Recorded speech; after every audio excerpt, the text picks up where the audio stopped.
Assalamualaikum warahmatullahi wabarakatuh. Perkenalkan, nama saya Budi Tomo. Saya dari Prodi Teknik Informatika Universitas Dian Nusantara. Pada video ini saya akan mempresentasikan hasil pengerjaan untuk ujian akhir semester mata kuliah grafik dan visualisasi data, khususnya untuk soal NIM ganjil. Pada soal nomor 1, diberikan sebuah jaringan distribusi kopi yang direpresentasikan dalam bentuk graf berbobot. Setiap not menunjukkan gudang atau kota tujuan, sedangkan setiap edge menunjukkan jalur distribusi dengan bobot berupa jarak dalam satuan kilometer.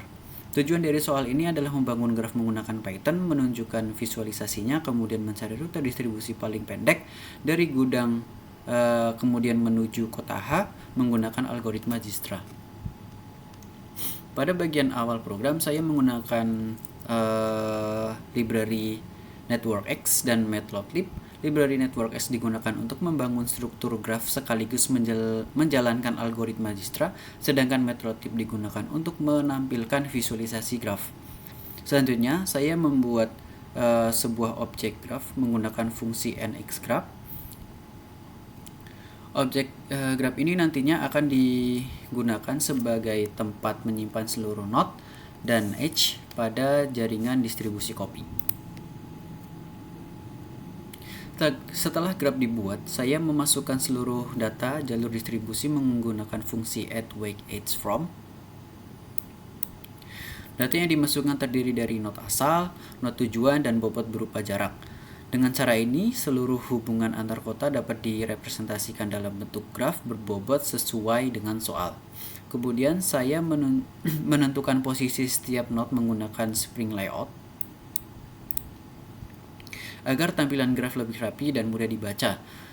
Setelah itu saya menampilkan node edge, label nama kota, serta label bobot jarak sehingga lebih terstruktur untuk informasi pada graf dapat terlihat lebih jelas.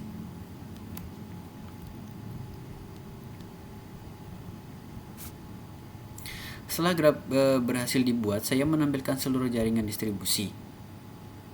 Pada visualisasi ini, setiap lingkaran merupakan node atau lokasi distribusi, sedangkan garis yang menghubungkan node merupakan jalur distribusi. Setiap jalur juga memiliki label berupa angka yang menunjukkan jarak antar lokasi dalam satuan kilometer.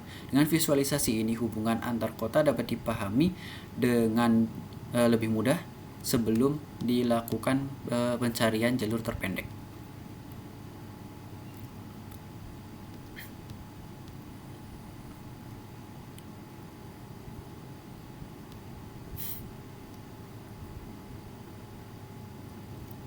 Langkah berikutnya, saya menerapkan algoritma Dijkstra. Pada program saya menggunakan fungsi nxDijkstraPath untuk memperoleh urutan node yang membentuk jalur terpendek. Setelah itu saya menggunakan fungsi nxDijkstraPathLike untuk menghitung total jarak dari jalur tersebut.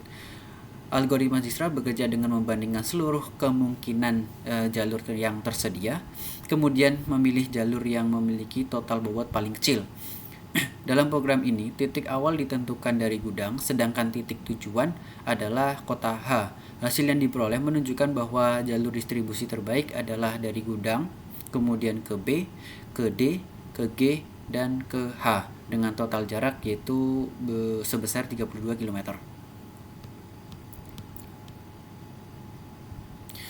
Setelah jalur terpendek berhasil diperoleh, program membuat daftar edge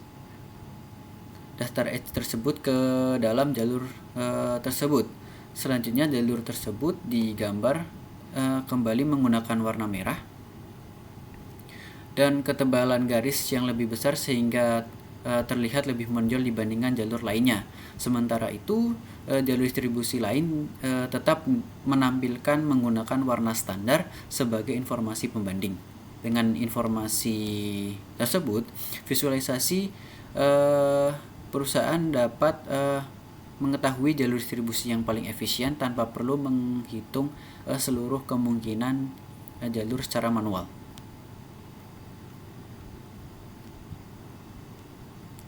Pada soal nomor 2 diberikan jaringan distribusi kopi nasional yang terdiri dari 1 gudang pusat di kota A dan 4 kota tujuan. Selain mencari rute terpendek, visualisasi juga harus menunjukkan besarnya permintaan stok kopi pada setiap kota melalui ukuran not. Pada program ini saya kembali menggunakan library NetworkX untuk membangun graf berbobot sesuai data pada soal.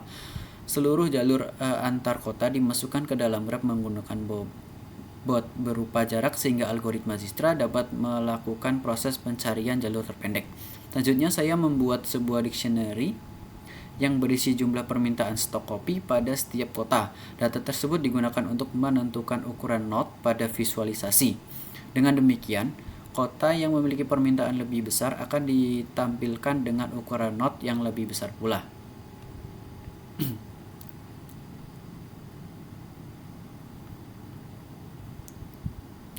Setelah graf selesai dibuat, saya menjalankan algoritma Dijkstra untuk menghitung jarak terpendek dari kota A menuju seluruh kota lainnya. Program kemudian menampilkan hasil jarak dan jalur yang diperoleh.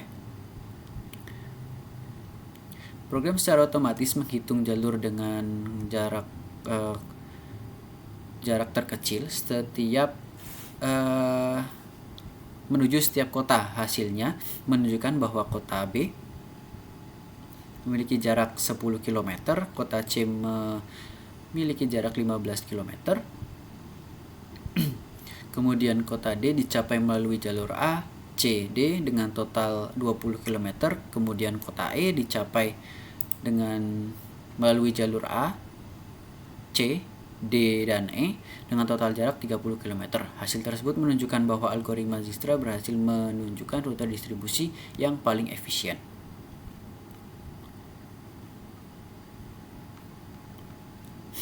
Pada tahap visualisasi ini, ukuran not disesuaikan dengan jumlah permintaan stok kopi sehingga kota yang memiliki kebutuhan distribusi paling tinggi akan terlihat lebih besar.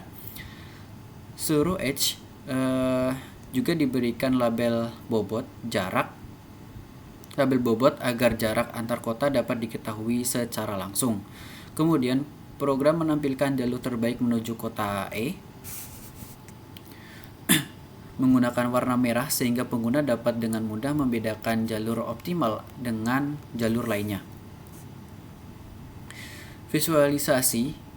Melalui visualisasi ini dapat disimpulkan bahwa dari A, C, D, dan E merupakan jalur distribusi yang memiliki total jarak paling pendek. Untuk soal nomor 3, diberikan kasus mitigasi bencana tsunami, terdapat 2 posko evakuasi dan 5 zona pemukiman. Tujuan dari soal adalah untuk menentukan posko evakuasi terdekat untuk setiap zona menggunakan jarak Euclidean, kemudian menampilkan hasilnya dalam bentuk scatter plot. Pada bagian awal program, saya mendefinisikan koordinat kedua posko evakuasi serta koordinat 5 pemukiman sesuai dengan data pada soal. Kemudian saya membuat dictionary yang berisi jumlah penduduk setiap zona. Data tersebut nantinya digunakan untuk menentukan ukuran marker pada scatter plot. Selanjutnya, program menghitung jarak Euclidean dari setiap zona menuju posko A dan posko B menggunakan rumus jarak 2 titik. Setelah 2 jarak diperoleh, kemudian program membandingkan nilainya. Posko yang memiliki jarak paling kecil akan dipilih sebagai tujuan evakuasi untuk zona tersebut. Seluruh hasil pengelompokan kemudian disimpan agar dapat digunakan pada setiap tahap visualisasi.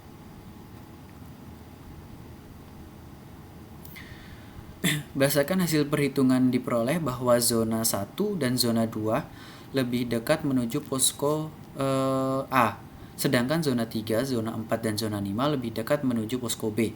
Pengelompokan ini digunakan secara otomatis berdasarkan hasil perhitungan jarak Euclidean sehingga setiap zona memperoleh posko evakuasi yang lebih dekat.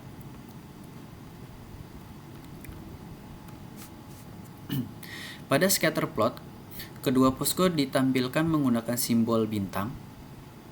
Simbol bintang berwarna merah sehingga mudah dibedakan dengan zona pemukiman. Zona pemukiman diberi warna berdasarkan posko tujuan, yaitu hijau untuk posko A, kemudian biru untuk posko B. Ukuran marker menunjukkan jumlah penduduk, sehingga semakin besar populasi suatu zona, maka ukuran markernya juga akan semakin besar. Program juga menggambar garis putus-putus dari setiap zona menuju posko evakuasi yang menjadi tujuannya, sehingga jalur evakuasi dapat terlihat dengan lebih jelas. Dari visualisasi tersebut, bahwa zona 4 memiliki memiliki jumlah penduduk terbesar, sehingga memerlukan perhatian lebih dalam pada proses evakuasi apabila terjadi bencana. Berdasarkan ketiga soal tersebut yang sudah dikerjakan, dapat disimpulkan bahwa Python, khususnya library NetworkX, Matplotlib, dan NumPy sangat membantu dalam proses analisis dan membantu analisis dalam bentuk graf maupun data spasial. Algoritma Dijkstra kemudian menentukan rute distribusi yang paling efisien, sedangkan perhitungan jarak Euclidean dapat digunakan untuk menentukan lokasi evakuasi terdekat pada kasus mitigasi bencana. Visualisasi data yang dihasilkan juga memperoleh proses analisis dan pengambilan keputusan karena informasi dapat dipahami dengan lebih jelas. Demikian presentasi mengenai penyelesaian ujian akhir semester pada mata kuliah grafik dan visualisasi data. Terima kasih atas perhatiannya. Wassalamualaikum warahmatullahi wabarakatuh.